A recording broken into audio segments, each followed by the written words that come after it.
Bonjour et bienvenue sur Karting TV. Une fois de plus, on se retrouve ici sur cette magnifique piste de Varennes lors d'un super dimanche très ensoleillé. Un peu de pluie le vendredi, quelques gouttes le samedi, mais rien n'a été gâché en ce qui concerne les essais et les manches de qualification. Alors, nous sommes ici à l'occasion de la deuxième manche de la NSK qui a lieu sur ce circuit de Varennes. L'occasion pour nous de suivre un peu ces courses qui ont lieu ici et puis de rencontrer quelques-uns, mais quelques-uns seulement, des 190 pilotes qui ont répondu présents lors de cet événement.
Gérard Deschamps, bonjour, merci de nous recevoir ici dans cette salle de la Tour de Varennes.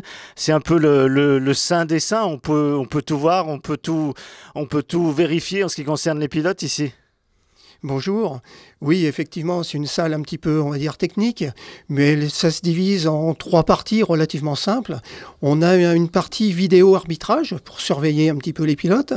On a une partie secrétariat et une partie chronométrage qui, elle, est un petit peu plus compliquée en plusieurs postes. On va dire, il y a 2 postes de chronométrage principal, chronométrage secours. Ensuite, on a un poste de traitement. Un poste de caméra, mais là qui n'est pas pour la surveillance des pilotes, c'est plutôt pour l'arrivée, la caméra vidéo finish. Et ensuite, on a un autre réseau qui est un réseau interne au circuit qui permet de diffuser les résultats en dehors du live, bien sûr, que tout le monde peut prendre sur Internet.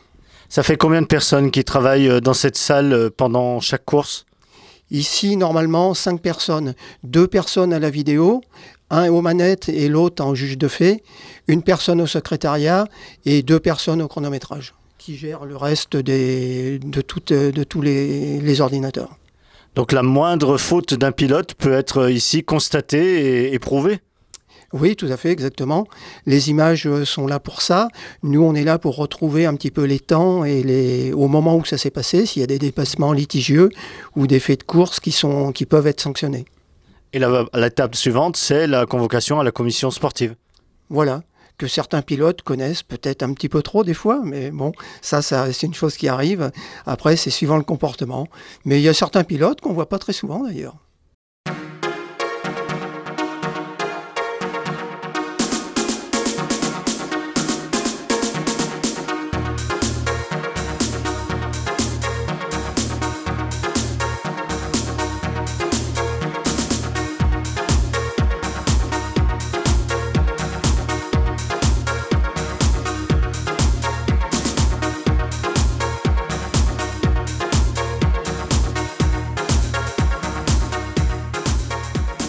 Il y a longtemps que Varennes n'avait pas connu un tel plateau pour la catégorie minime lors d'une course, puisque ce ne sont pas moins que 29 pilotes qui auront pris le départ de cette finale NSK.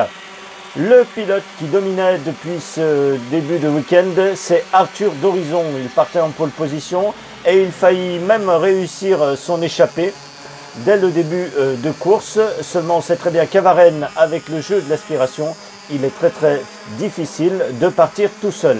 Il fut rejoint donc par Pacôme Weissenberger et Sacha Avril qui se sont échangé la première place à plusieurs reprises à partir du 7e tour. Arthur d'Horizon chutera dans la hiérarchie jusqu'à la 6e position durant cette course, mais sera remonté à la 3e pour terminer donc sur le podium. 4e place pour Mathis Carnejac et 5e pour Hugo Martiniello. La plus belle remontée fut réalisée par Clément Outran qui saura gagner 9 positions durant cette course. Et puis également, seule féminine de ce plateau minime, Lisa Billard qui finit 11e. À noter également le meilleur temps en course de la part d'Arthur d'Horizon. Alors Hugo, tu viens de Toulon je crois, c'est ça? Oui, c'est ça. Comment tu trouves cette piste de Varennes? Ouais, ça va, mais il y a beaucoup d'inspiration. On peut gagner beaucoup avec l'inspiration ici. T'as su en profiter pendant cette course? Oui, j'ai découvert une nouvelle piste et voilà. Alors Arthur, 3e marche du podium, c'était presque la première? Oui. T'es parti, t'as réussi un petit peu à laisser ceux qui étaient derrière et puis finalement ils t'ont rattrapé? Bah oui, ils se poussaient à 5, donc moi j'étais tout seul devant et ils sont revenus. Et oui, c'est le piège ici à Varennes. Comment t'as vécu ce week-end? Ça s'est bien passé dans l'ensemble? Oui, ça s'est très bien passé. Alors Sacha, 2e sur le podium, ça te va? C'était ton objectif? Non, j'ai préféré être 2, mais être 1, mais 2 c'est bien quand même. Tu connaissais cette piste de Varennes ici? Oui, l'année dernière j'ai fait 4. 4e à la même compétition, à la NSK. Oui. Très bien Sacha, tu viens d'où? Je viens de Roquebrune-Quatre-Martin dans le sud. Eh bien ça valait le coup de venir de si loin? Ouais. Alors Paco, une victoire ici à Varennes pour la NSK, ça fait plaisir? Oui, j'ai déjà fait un podium la semaine dernière. Ça fait beaucoup. Où ça tu l'as fait? À Laval, À Laval? à la Yamé-Série. Très très bien, félicitations. Comment ça s'est passé cette finale? Comment tu l'as vécu? Bah, au début, on m'a poussé. Arthur d'Horizon avait pris de l'avance et on l'a rattrapé, je l'ai doublé. Et après, on a fait une petite bagarre avec Sacha Avril. Et bah, après, quand je l'ai redoublé, je suis parti.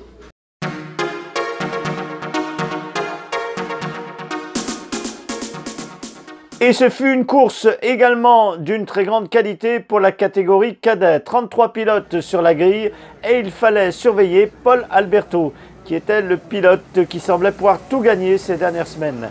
Hélas, Paul Alberto va être victime pendant le premier tour de différentes touchettes qui le feront reculer jusqu'à la 8e place. Jolan Racamier prendra les commandes de cette course grâce à un départ canon. Il s'échangera régulièrement la première place donc avec Karel Schulz. Alexandre Monod terminera lui à la 3e position. Kimi Duroun aura lui aussi arbitré différentes attaques pendant cette course, mais il sera victime donc d'une pénalité à cause d'un défaut de maîtrise. Il terminera par contre seulement à la 11e place. Pour terminer le top 5, 4e place pour Augustin Bernier et Paul Alberto qui arrivera à remonter jusqu'à la 5e position. À noter la plus belle remontée, 10 places de gagné pour Evan Meignier qui terminera à la 12e place. Alors Baptiste, ça fait quel résultat pour cette finale? Très bien, je suis parti 25e et j'ai fini 15e. Très bon résultat je trouve. Bon, une belle remontée, mais qu'est-ce qui te vaut la place de 25e sur la grille de départ? C'est pas dans tes habitudes. D'habitude, tu es devant. Qu'est-ce qui s'est passé? Alors, la première qualif, j'ai fait 10, donc ça s'est bien passé. Mais la deuxième et la 4e, je me suis sortie avec des autres. Parce qu'à la deuxième, il y en a un, il a voulu rester et il m'a fait crever. Et à la 4e, il y en a un, il a voulu me prendre l'extérieur là-bas. Et du coup, on est partis tous les deux dans le bac. Ouais, ça a été une belle course. J'ai bien remonté en partant de la 10e position. Donc je suis fière de moi. Le podium était un peu loin, mais j'ai fait des bons chronos et je suis très fière de moi. Un week-end agréable alors? Ouais, on a beaucoup travaillé pour ça. Je remercie mon équipe et mes parents. Et voilà, bravo à mon coéquipier Kimi et voilà. Félicitations, merci. Merci beaucoup. Alors Jolan, une victoire ici à Varennes pour la NSK, c'est un goût particulier? Ouais, c'est pas mal à domicile. On est content de ce week-end, c'était notre objectif en arrivant. Voilà, on s'est bien battu jusqu'au dernier tour. J'ai réussi à trouver une faille et du coup, ben voilà.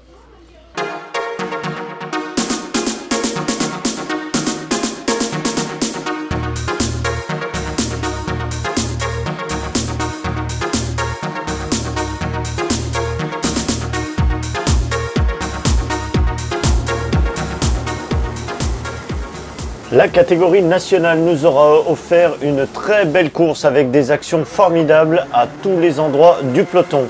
À l'avant, c'est Sacha Maguet qui va remporter cette course avec presque 2 secondes d'avance sur Matteo Spirgel. Parti deuxième, il finit deuxième avec de très belles luttes sur Florian Richy-Rousseau qui finit troisième. À quatrième place, c'est Louis Pellet avec une remontée de 7 positions.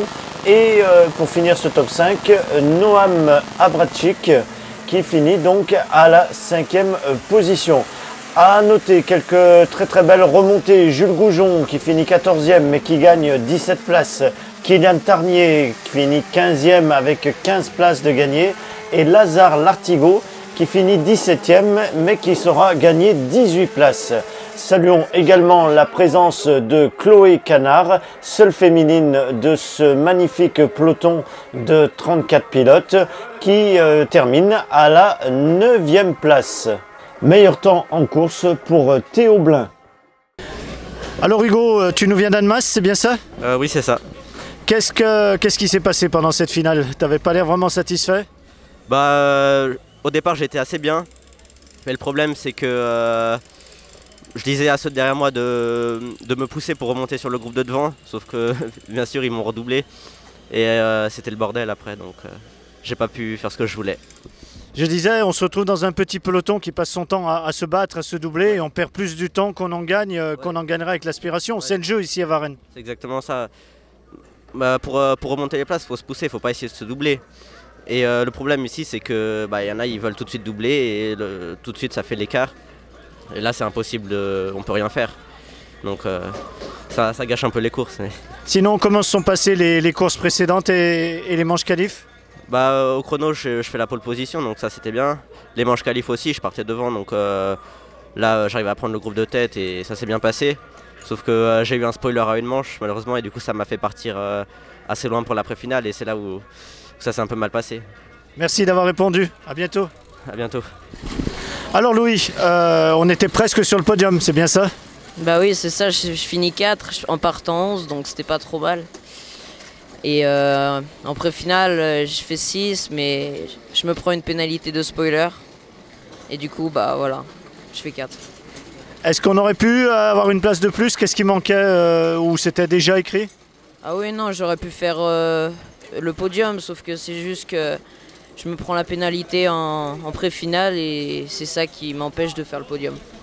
Tu as donné de ton mieux et puis tu as fait une belle course. Félicitations, merci. Merci beaucoup. Alors Mathéo, on part deuxième, on finit deuxième. C'était pas l'objectif, j'imagine? Non, on voulait gagner, mais pendant la course, on est passé 3. J'ai essayé de pousser Florian pour qu'on s'en aille, ça a marché. Et j'ai réussi à le doubler dans le dernier tour parce qu'en fermant la porte, il est allé un peu large. Très bien, là en ce moment, tu enchaînes les courses. Tu étais à Sarno la semaine dernière. Comment tu as vécu ça? C'était bien, il faisait très chaud, du coup c'était compliqué. Et puis il y a du niveau, c'est serré, c'est pas facile. Tu fais une belle saison pour l'instant, quelle est la prochaine étape? C'est une belle saison. La prochaine course c'est à Valence pour l'académie en France. Alors Sacha, victoire ici à la NSK. Qu'est-ce que ça fait? Ça fait plaisir, je m'en doute, mais ça a été difficile ou plutôt facile? Ça a été très difficile parce que c'est une piste avec de l'aspiration et il fallait être très propre, pas faire d'erreur. Parce qu'à tout moment, les camarades derrière, les concurrents pouvaient revenir très fort. Il fallait pas faire d'erreur, être très concentré. Et c'est ce que j'ai fait et ça a payé. Félicitations. Qui tu avais derrière qui te poussait? J'avais Florian Rousseau-Ricci, j'avais Matteo Spirgel et Noam Abramzik qui étaient très agressifs ce week-end, très rapides. Et bon, j'ai réussi à faire le trou en finale et je suis très content. Bravo, merci. Merci.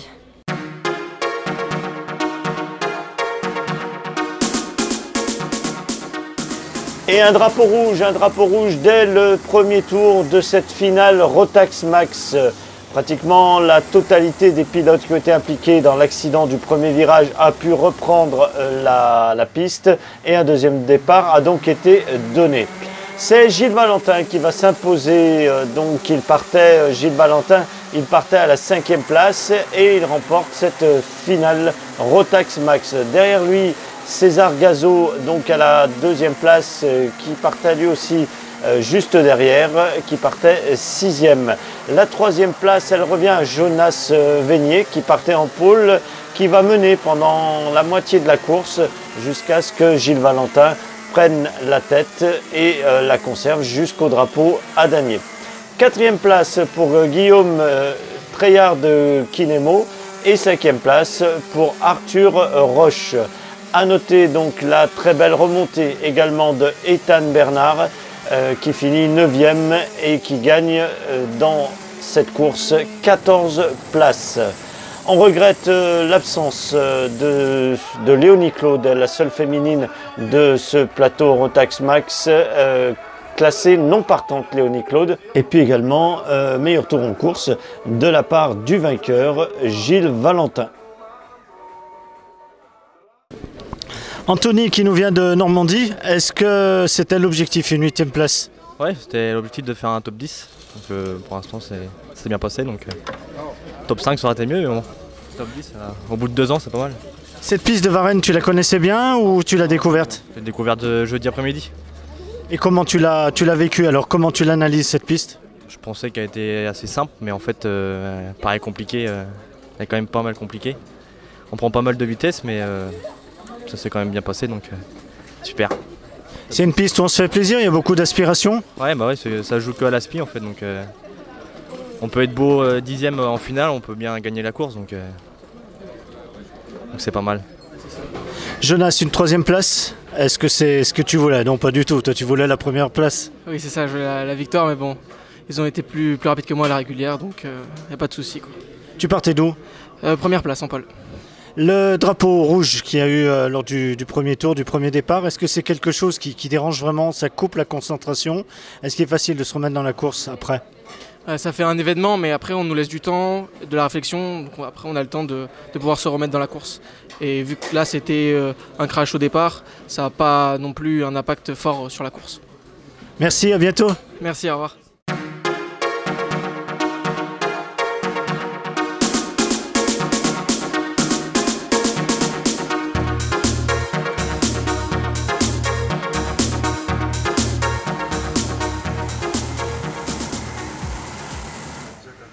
La catégorie Rotax Max Master avec seulement 14 pilotes en piste, mais une très belle course néanmoins remportée par Florian Bourdon qui a franchi donc la ligne d'arrivée avec plus de 6 secondes d'avance sur le second Antoine Viano. Alors Antoine Viano qui finit donc devant Clément Morin, Charlie Langlois, Mathieu Camus, Max Néronbourg, ces pilotes étant dans la même demi-seconde. Donc de très belles passes d'armes pendant toute cette course pour obtenir donc ce classement.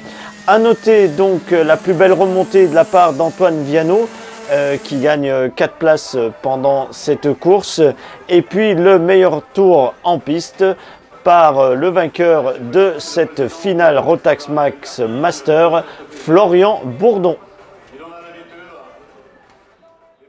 Voici Jérôme Rousseau qui nous vient de Tours. Bonjour. Jérôme, comment ça s'est passé? Écoutez, je suis parti 10e sur la grille de départ. J'arrivais à bien suivre le rythme jusqu'à un moment donné où il y a un concurrent qui est sorti un peu large devant et qui m'a freiné. Donc j'ai pris un peu de distance et puis à force d'attaquer pour revenir, je me suis fait prendre à mon propre jeu. J'ai mordu un peu trop sur le vibreur et je suis sorti. Donc j'ai repris la piste, mais je dois finir loin maintenant. Voilà, mais c'est une belle course ici à Varennes, je ne connaissais pas. C'est ma première année en karting. J'ai décidé de faire l'ANESCA 2019, donc voilà, je suis là pour prendre de l'expérience et je prends un maximum de plaisir. Alors Antoine, comment se termine ce week-end? Plutôt mal. Il a bien débuté, mais il finit plutôt mal par rapport aux performances qu'on a eues. Voilà, on a souvent été les plus vite, mais on a eu des gros problèmes en manche, des problèmes au départ et voilà. Donc fait de course. Bon, on a eu la performance, c'est déjà ça. À quel moment ça a commencé à basculer? Première manche, pour prendre la deuxième place, j'ai le capuchon de bougie qui saute. Donc la course s'arrête là. Manche 2, on remonte 2. Manche 3, accrochage, et manche 4, accrochage. Bon, un week-end en demi-teinte, mais beaucoup de plaisir quand même. Voilà, on essaiera de se rattraper pour Laval. Alors Antoine, cette finale de NSK, qu'est-ce qu'on peut en dire? Ça s'est bien passé, je partais 6e, je sors 3e je crois. Donc un bon départ et après j'arrive à passer 2e et je défends la place sur la fin.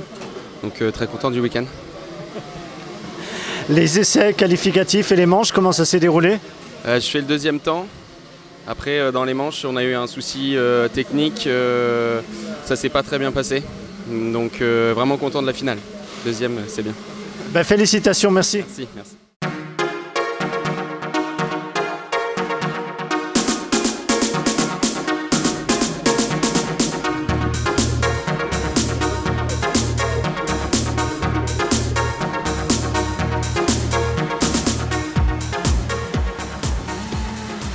Et pour bien terminer cette série de résumés de course, nous allons conclure avec la catégorie DD2 Master. Malgré un excellent départ, comme on vient de le voir à l'écran, Lucas Joly ne sera pas récompensé, il terminera 13e. C'est Nicolas Picaud qui va l'emporter avec seulement 17 centièmes d'avance sur un Paolo Besancenais déchaîné en seconde position. Troisième sur la grille de départ, troisième à l'arrivée, c'est Brian Hanché. Alexis Courceau terminera à la 4e place, mais avec le meilleur temps en piste. Et 5e position pour Christophe Adams. Plus belle remontée, 7 places de gagné pour Gilles Berthelot, qui termine à la 9e place. Notons la présence d'une féminine, Angélica Beurrier, qui terminera à la 12e place avec 7 positions de gagné durant cette course. Voilà pour la catégorie DD2, une catégorie qu'on aimerait bien voir plus souvent sur cette piste de Varennes.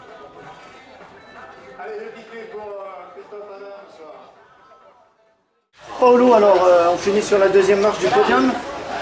Comment s'est passée cette course? Comment tu l'as vécue? Alors cette course tout au long du week-end était quand même assez difficile parce que c'était la première fois que je remontais dans le DD2. Avec le week-end précédent où j'étais à Sarno en Italie pour le KZ2 et le championnat d'Europe, ça s'est très bien passé. Donc du coup il fallait que je reprenne mes marques, on a vraiment bien travaillé, toute l'équipe ensemble, on a fait du très bon travail. On est quand même 9e aux qualifications le samedi, on finit avec une 2e place et je pense que j'avais vraiment le matériel pour gagner, donc c'est un bon résultat, je suis content pour l'équipe et c'est vrai qu'une victoire c'est toujours mieux. Quelles sont les grandes différences entre le KZ et le DD2 pour toi? Là, ça n'a vraiment rien à voir. Le DD2 c'est une conduite beaucoup plus coulée, il faut être vachement propre avec le volant, essayer de faire le moins de fautes possible. On a un peu moins de puissance, donc c'est très technique aussi comme catégorie, même aussi en gestion en tant que dans la gestion de course. Le KZ2 c'est plus musclé, c'est une catégorie où il faut du physique, il faut du mental et puis il faut aussi beaucoup de maîtrise du matériel. Donc c'est vraiment deux catégories opposées. Nicolas, félicitations pour cette belle victoire. Ça valait le coup de venir de Laval jusqu'ici? Oui, ça valait le coup. Après, c'était compliqué. Du moment que j'ai mis les pneus de course, c'était quand même plus compliqué qu'avant. Et malheureusement, en plus, dans une manche, je me fais déclasser pour le poids de ma faute, parce que c'est moi-même qui me fais la mécanique. Et donc voilà, après, je partais 5 en finale, c'était dur, manquait de vitesse. Et après, à la bagarre, j'ai placé la bonne attaque au bon moment à 3 tours de la fin. Et ça s'est avéré payant. Et derrière, ils se sont bataillés. Dans le dernier tour, j'ai été un peu plus libre pour la fin du dernier tour. Donc voilà, après, c'est une gestion de course plutôt réussie et c'est ça qui a fait la différence. Sur quel circuit tu cours généralement en DD2? Parce qu'ici, en Ligue Auvergne, il n'y en a pas au niveau du championnat régional.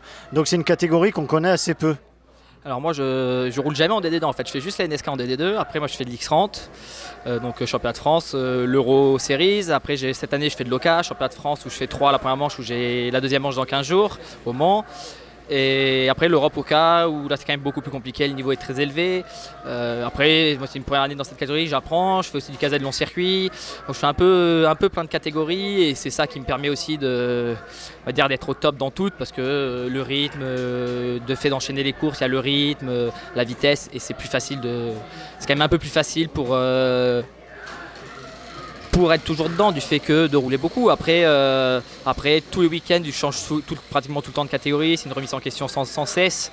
Et chaque catégorie a ses spécificités et c'est pas facile d'être vite dans une et dans l'autre. Et c'est là où moi je préfère faire plusieurs catégories parce que c'est le challenge aussi.